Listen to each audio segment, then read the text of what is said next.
es en el trabajar con una integral o una derivada del mensaje, ¿cierto? Para relacionar lo que habíamos definido como frecuencia instantánea y fase instantánea. Entonces, en el caso de la modulación FM, bueno, los parámetros que ya habíamos analizado, partíamos de la expresión general que nos permite modelar cualquier tipo de modulación pasabanda, ¿cierto? Y donde decíamos, bueno, listo, nosotros podemos tener la información sea en la fase instantánea, ¿cierto? O sea en la frecuencia instantánea, donde fase instantánea y frecuencia instantánea están relacionadas por medio de una derivada. Entonces, en caso de los tipos de modulación, me voy a detener en esto. Obviamente,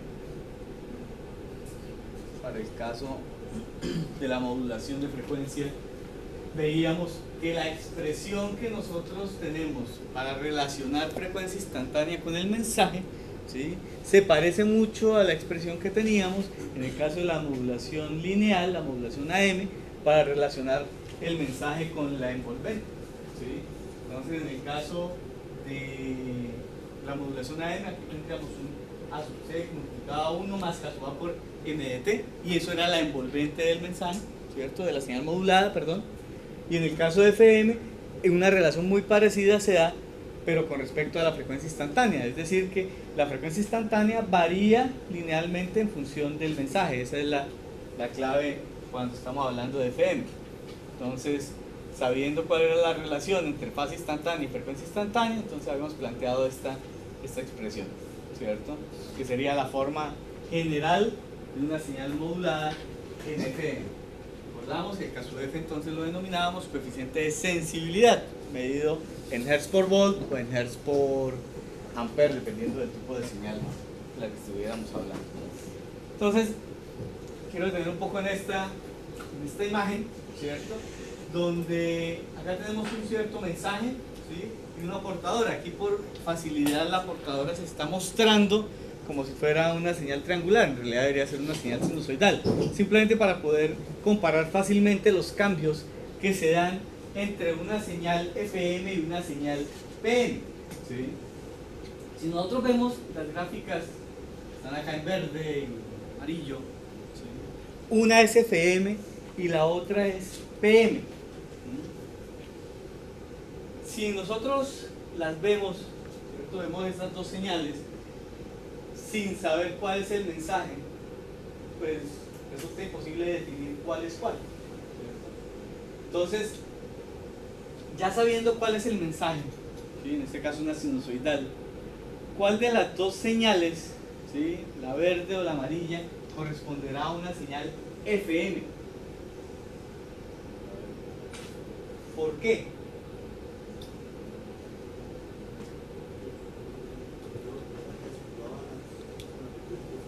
¿Cómo? Aumenta la frecuencia, ¿cierto?, con amplitudes positivas y disminuye con amplitudes negativas. Claro, en este caso estaríamos hablando de un coeficiente de sensibilidad, ¿sí?, positivo. Si el coeficiente de sensibilidad fuese negativo, ¿sí?, pues tendríamos el efecto contrario. Sin embargo, aún así, todavía esta señal, ¿cierto?, seguiría viéndose como una señal FM. ¿Por qué? Miren que en este caso, ¿cierto?, nosotros vemos que cuando tenemos acá amplitud 0, ¿sí?, tenemos una mínima frecuencia. Es donde podemos ver, acá tenemos máxima frecuencia, hay más rapidez en los cambios. Acá tenemos mínima frecuencia, otra vez máxima frecuencia. En cambio que en esta señal, ¿cierto?, la mínima frecuencia la encontramos en el 0. Eso no correspondería ni con un coeficiente de sensibilidad ni positivo ni negativo en FM, ¿sí? ¿Qué es lo que tenemos acá? Pues que lo que se está midiendo, ¿sí?, son variaciones de fase. Entonces, ¿cómo yo veo una variación de fase? Bueno, si empezamos a aumentar acá la amplitud, ¿cierto?, entonces la señal se empieza a atrasar, ¿sí? Entonces, con respecto a esto se atrasa. Si se atrasa más, pues el efecto en frecuencia es que se hace más lenta, ¿sí? Entonces, cuando tenemos amplitud 0, ¿cierto?, en teoría deberíamos tener una diferencia de fase 0, o sea, volvemos a tener la amplitud, la fase original, ¿sí? Cuando disminuimos la amplitud, ¿sí?, empezamos a tener adelantos, ¿sí?, y esos adelantos empiezan a ser que la señal se vea de una frecuencia más rápida, ¿sí? Pero miren que las dos en esencia se van a ver igual, ¿sí? En esencia se van a ver igual. ¿Qué consideraciones importantes aparecen en la modulación PM? ¿Sí? Recordemos que la fase, o sea, el argumento completo de una sinusoidal es periódico con periodos pi, ¿sí? Periódico con periodos pi. Entonces, ese teta de t o pi de t, ¿sí?, que tenemos como argumento de la señal modulada, nunca debería sobrepasar ese límite, ¿sí?, para evitar que nosotros tengamos saltos debido a esa periodicidad. O sea que el rango que nos define el coeficiente de sensibilidad en PM, que es la constante K sub P, me debe garantizar que ese K sub P por M de T nunca supere el más o menos pi, o sea, nunca supere un rango de 2 pi, para evitar saltos bruscos de fase. Bien, entonces esto era para ilustrar un poco las diferencias gráficas entre los dos tipos de señal. Las relaciones entre las dos modulaciones, pues ya lo planteábamos, ¿cierto? Entonces decíamos, si yo tengo un modulador de fase, pues con la integral del mensaje logro tener una modulación FM. Si lo que tengo es un modulador de frecuencia, entonces derivando el mensaje podría tener una modulación PM. Y pues esta sería una comparación rápida entre lo que es AM y FM. Cosas clave que habíamos mencionado en la clase anterior. Bueno, en primer lugar, los cruces por cero, ¿sí?, están cambiando en la modulación FM, o sea, no son regulares, ¿cierto?, porque ahí es donde está la información. Pero, ¿qué pasaba con el envolvente? En el caso de AM, el envolvente, ¿cierto?, cambiaba en función del mensaje. ¿Cómo es el envolvente en FM? Constante. Y por tanto, ¿cómo es la potencia en FM? Constante. ¿Sí? O sea, aspecto clave cuando hablamos de modulación de frecuencia. Vamos a ver, ¿sí?, que existe un compromiso entre lo que es ancho de banda, ¿sí?, empleado para transmitir una señal de FM y su desempeño ante el ruido. En el caso de AM ya lo discutíamos, o sea, particularmente en AM, el ancho de banda pues es fijo, es 2 veces el ancho de banda del mensaje, pero habíamos obtenido una figura de mérito, ¿cierto?, que era una relación señal a ruido a la salida contra relación señal a ruido a la entrada, utilizando un detector de envolvente, y veíamos que esa figura de mérito era menor que 1. O sea que de alguna manera el detector de envolvente me empeora la calidad de la señal que se está recibiendo, ¿sí?, en términos de ruido. Vamos a ver que en FM, ¿sí?, en la medida en que yo le otorgue un mayor ancho de banda a la señal, yo puedo tener mayor inmunidad ante el ruido, ¿sí? Ese digamos que es el compromiso del que vamos a hablar. Hablamos de las modulaciones como AM, doble banda lateral, como modulaciones lineales, ¿cierto? En el caso de la modulación angular es una modulación no lineal, y lo analizamos precisamente desde el punto de vista del espectro, ¿cierto? Entonces habíamos empezado a revisar cómo el espectro de una señal FM no era tan sencillo de obtener como ocurría en el caso de una modulación AM, o sea, donde simplemente estamos trasladando en frecuencia. Entonces el caso que nosotros estudiamos, ¿sí?, ya lo habíamos definido, la dirección de frecuencia, ¿sí?, voy a saltar acá y ahora por esta, era el caso en el que el mensaje fuese simplemente un tono puro. Entonces, con ese tono puro y habiendo definido lo que era desviación de frecuencia, definimos también únicamente cuando el mensaje es un tono puro, ¿cierto? Lo habíamos dicho en la clase anterior, habíamos definido esta constante, delta F sobre FM, y esa delta F sobre FM, ¿a qué corresponde? Al índice de modulación de FM, ¿sí? Pero insisto, solamente definido cuando el mensaje es un tono, porque gracias a que el mensaje es un tono puro, pudimos hacer la integral y encontrar que pues, la derivada interna que nos aparecía era esta FM precisamente. Entonces, aquí tenemos el índice de modulación que lo representamos con beta, y entonces la expresión, ¿sí?, para nuestra fase instantánea sería de esta forma, donde tenemos portadora sin modular, la frecuencia de portadora sin modular, la fase asociada a ella y un término asociado al índice de modulación que me representaría la máxima desviación de fase que yo tendría, esto es fase instantánea. Con esa expresión, entonces introdujimos, ¿sí?, la fase dentro de la función de modulación. Me voy a saltar esta parte. Analizar en un momento.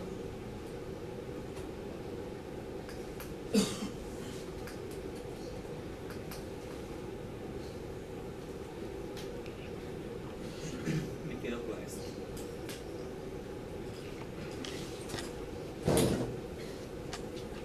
Y entonces lo que dijimos, ¿sí?, era que si nosotros teníamos el caso de un tono puro, nosotros podíamos expresar o descomponer la señal modulada como una sumatoria de infinitas sinusoidales puras, ¿sí?, infinitas sinusoidales puras, lo cual nos determinaba que el ancho de banda de una señal FM en general, ¿cierto?, es un ancho de banda infinito. Entonces, que para poder tener un ancho de banda finito, lo que teníamos que sacrificar era eficiencia de potencia, ya que la eficiencia de potencia en principio es del 100%, porque la potencia es constante, decíamos, toda la energía se distribuye en todas las componentes. Entonces digamos, oiga, se distribuyen infinitas componentes, entonces vamos a tratar, ¿cierto?, de por lo menos tener el 99, el 99.9% de la potencia total, ¿cierto? Y ese 99 o 99.9% de la potencia total ya no va a ocupar un ancho de banda infinito. Entonces, digamos que es la manera de poder tener un ancho de banda limitado. Y entonces habíamos introducido, ¿cierto?, una descomposición en función de estos coeficientes que, ¿cómo dijimos que se llaman? J sub n de beta, coeficientes de Bessel de primera especie. Aquí aparece la ecuación de definición, ¿no? Entonces yo les decía, traigámonos las tablas, tengamos tablas de coeficientes de Bessel a la mano, porque si no, pues nos toca hacer esto, ¿sí? En realidad hay una expresión que nos resuelve la integral. Al resolver la integral, pues nos queda en términos de algunas expresiones factoriales, pero aún así el cálculo no es trivial. Lo que nos interesa acá, ¿sí?, en términos de esa expresión, es cómo resulta la descomposición, ¿sí? Entonces, cuando vemos cómo queda la descomposición, entonces vemos, como les decía, tenemos una sumatoria de infinitas sinusoidales donde la amplitud de cada una de estas sinusoidales es función de un coeficiente de Bessel. Y ese coeficiente de Bessel, ¿cómo lo obtengo? Conociendo n, ¿cierto? ¿Y n qué es? El índice de la suma, o sea que no hay problema. Y conociendo beta. ¿Y beta qué es? Pues la desviación de frecuencia, perdón, sobre la frecuencia del mensaje. O sea que en teoría yo conozco todo. Beta es una constante, n está cambiando. ¿Alguien trajo tablas de Bessel? ¿Qué aparece en las tablas de Bessel? Ahorita vemos una en la diapositiva para los trajeron. ¿Qué encontramos en una tabla de Bessel?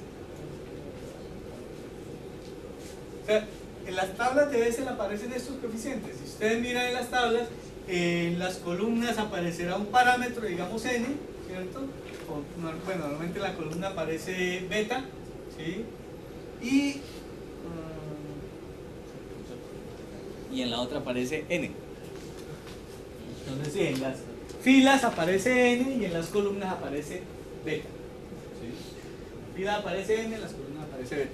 Es decir, si nosotros tenemos un beta determinado, o sea, porque ya me dieron delta f, recordemos, delta f es k sub f por a sub m para el caso particular del tono, y fm pues la frecuencia del mensaje, pues entonces yo ya tengo el beta, pues busco en la tabla, ¿sí?, cuál es el beta correspondiente. Claro, ya aparece un problema y es que ahí no aparecen todos los betas, ¿sí? Por eso vamos a ver algunas características de las funciones de Bessel que nos permiten interpolar, ¿sí?, valores que no aparezcan en la tabla. O sea, nosotros no queremos cálculos exactos, ¿sí? O sea, no nos interesan los cálculos exactos porque de hecho esto ya es una aproximación a un caso general, porque solamente estamos hablando de una modulación por un tono. Entonces nos interesan cálculos aproximados. Entonces tendríamos el beta con una columna y fíjense los que tienen tablas de Bessel, ¿sí? ¿Qué pasa cuando yo me muevo sobre una columna en la medida que aumenta n? ¿Qué pasa con esos valores para Jn de beta. Entonces, si uno se da cuenta, algunos están positivos, de vuelven negativos, pero a largo plazo, ¿cierto?, tiende a disminuir. De hecho, la tabla no le completa a uno toda la columna, ¿sí? Y ya llega un punto donde le dicen no le doy más valores. ¿Por qué no da más valores? Porque esos valores ya están por debajo de alguna cota que se definió para crear la tabla, o sea, ya son muy pequeños. Ahora vemos la gráfica que nos define eso. Pero importante, entonces, de entender cómo son estas sinusoidales. Entonces, una amplitud que está definida por el coeficiente de Bessel. Y, ojo, la frecuencia de cada una de estas sinusoidales. Entonces, miren, esta sumatoria va de menos infinito a infinito. ¿Sí? Cuando n es igual a 0, ¿qué me queda? Me queda J0 de beta. ¿Sí? Ya habíamos dicho, esta J0 de beta está en la frecuencia de portadoras. Y me quedaría 2pi fc, esto sería 0 por t. Pero, el tener este J0 de beta en la frecuencia de portadora no significa que esa sea la portadora. ¿Sí? Habíamos dicho que nos referiríamos a ella como una componente espectral en la frecuencia de portadora. A diferencia de n, donde hay, en la frecuencia f sub c teníamos la portadora. ¿Sí? Lo que aparezca en frecuencia f sub c en una modulación lineal es portadora, no es información, no es mensaje, ¿sí? No es señal modulada. En el caso de FM, lo que aparece en f sub c, ¿sí?, es una parte de la señal modulada. ¿Sí? O sea, una parte de la energía del mensaje que ha modulado a la portadora la vamos a tener en esa frecuencia. ¿Sí? Y aparecen componentes, entonces cuando n es menos 1, entonces aparece fc menos fm. Cuando n es más 1, fc más fm. Entonces vemos que todas las componentes espectrales aparecen en múltiplos enteros de la frecuencia del mensaje. ¿Sí? ¿Alrededor de quién? Alrededor de esa frecuencia. Entonces cuando uno ve el espectro de la señal FM, entonces tengo fc, ¿sí?, y todas las componentes que aparezcan.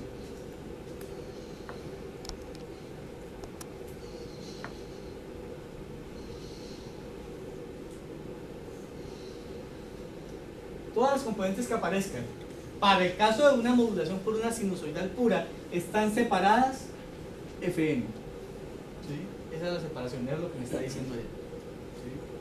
¿Sí? Y aparecen FC, aquí tendríamos n igual a 1, a 2, a 3, a 4, a menos 1, a menos 2, a menos 3, a menos 4, y así seguiríamos creciendo, ¿sí?, teóricamente hasta infinito. Entonces, para poder entender un poco mejor el comportamiento del espectro de la señal modulada, entonces vemos algunas propiedades de las funciones de Bessel. ¿Sí? La primera, ¿cómo podríamos decir en palabras, describir en palabras esa primera propiedad?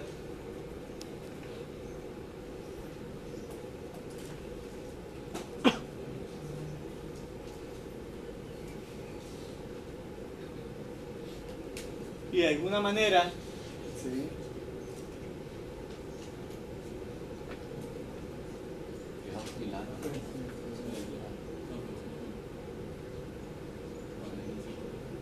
¿cómo?